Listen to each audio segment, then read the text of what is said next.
Latest on the PSL news, sanibona bafethu uvane lo. So uRowan Human is set to become a free agent after not coming to an agreement with AmaZulu about extending his contract. Benikhumbula kahle ke the likes of Kaizer Chiefs and Cape Town City were previously keen, but it remains to be seen whether they are willing to revisit their interest. Yabo. So Kaizer Chiefs ne Cape Town City iwona ama team abelinked nalomjidelo. Iwona ama team abelide ngempela ekumsayineni uRowan Human. Benikhumbula kahle ke umdlalo odlala ngempela lo bafethu odlalela AmaZulu akafuni extenda icontract yakhe kumaZulu. Yabo, uyabona ukuthi umdlali lo deserve ukuyodlalela i-team enkulu. Asazi ukuthi yipi team ezoyiwina i-signing yakhe uRowan Human. Ungangitshela ama comments yipo ni team ofuna imsign umjidi. Kaizer Chiefs seems like a good choice, to be honest, because iyona edlala ku between Cape Town City. They will play ama playoffs.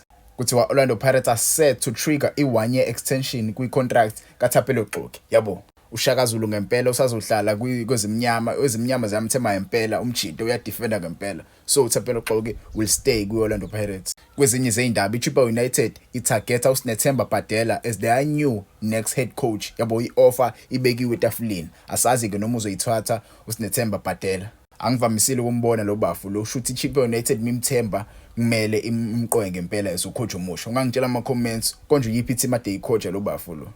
Kuthi iKaizer Chiefs isiconfirmile umdlalo wabo wa-under 15 uChuduki Luvuno will join iCharlotte Academy edlala le-United States. Yabo, kuyangijabulisa kakhulu ukubona abafana abancane abasuka kona ama-academies ala eSouth Africa bayodlala le eAmerica. Yabo, izinto ezikanje kumele zibe khona. Yabo, kumele zenzeke. Abanye kumele baye Europe bangapheleli e-United States because e-United States ibhola sometimes alithathwa serious lapha. Yabo, but ke njengoba kuzoba khona i-World Cup mhlawumbe abafana abancane abaningi bazothola ithuba lokuthi ba-recognize ama-team adlala ku-Europe because ama-team amaningi ayodlala lapha kuma-Club World Cup. So they will go with their academies babona abafana abancane bedlala. Maybe they will sport abafana abancane abanjengawo oChuduku Luvuno. Yabo, ngingazi noma lo mfana lo uyi-South African noma wangaphandle, but ke ngiyajabula ukubona abadlali beya abroad. Yabo, into ezinhle lezi, izinto ezo encourage italent elincane elidlalayo khona la. Yabo, eSouth Africa ba encourage abadlali abancane, even abadlala kogas bazobona ukuthi no man,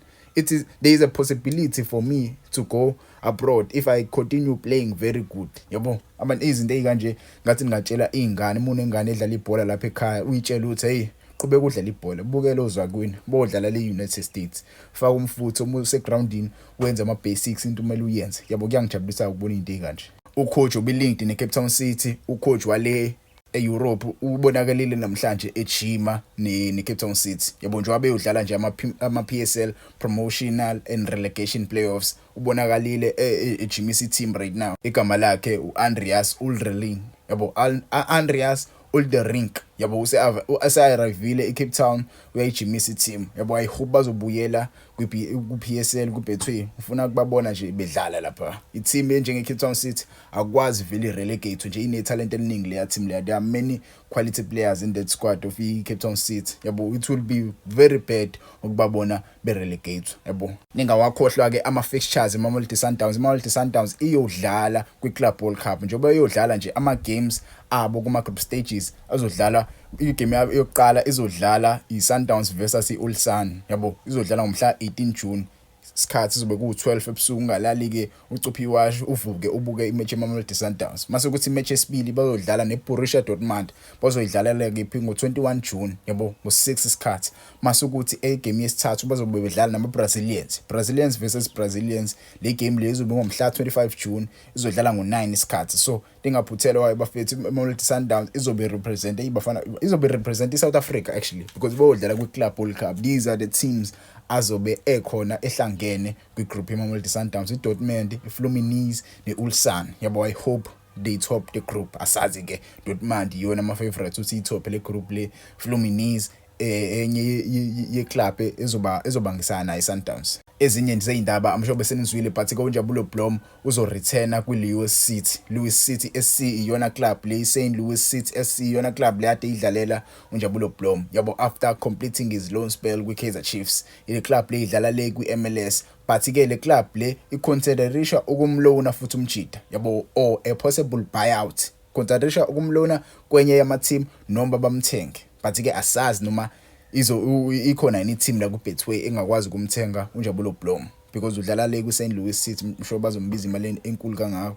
But ke anything can happen bafethu. Kwezinye zeindaba engiyitholile kuthiwa iSteelers have tabled a 2-year contract for uMoloi-san, Thabo Moloi-san, but umjida akakayisign. Yabo, iPi management are trying to get him to return to eJohannesburg. Umjida ufuna ukuzodlalela eJohannesburg, ama-team aseJohannesburg amfunayo awu2.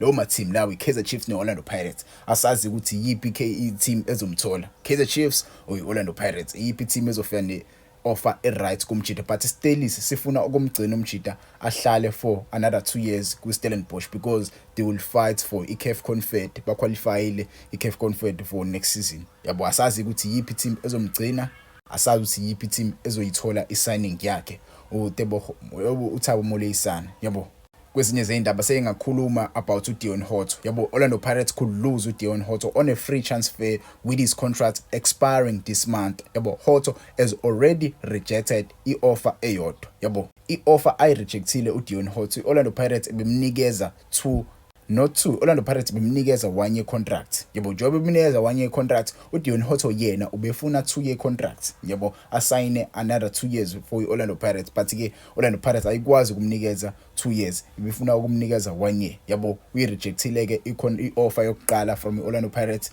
ufuna 2 year umjida. Asazi ke noma Orlando Pirates izobuya yini i-revisite ama-discussions about i-contract yakhe uDion Hoto, but ke bese bemnikezile i-offer ya-1 year ukuthi a-extend umjida with i-Orlando Pirates.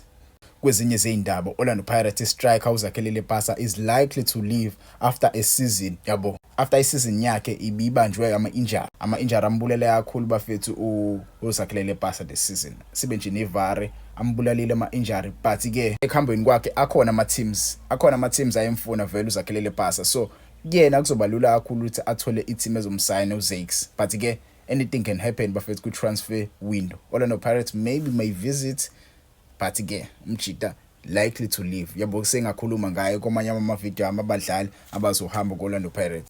Ucoach Hugo Broos useconfirmile ukuthi he will likely retire after the FIFA 2026 World Cup le azoyiqualifyela nabafana bafana. Yabo, uyasho ukuthi usecoach iminyaka ewu40 years. Yabo, usecoach iminyaka ewu40 years, una 73.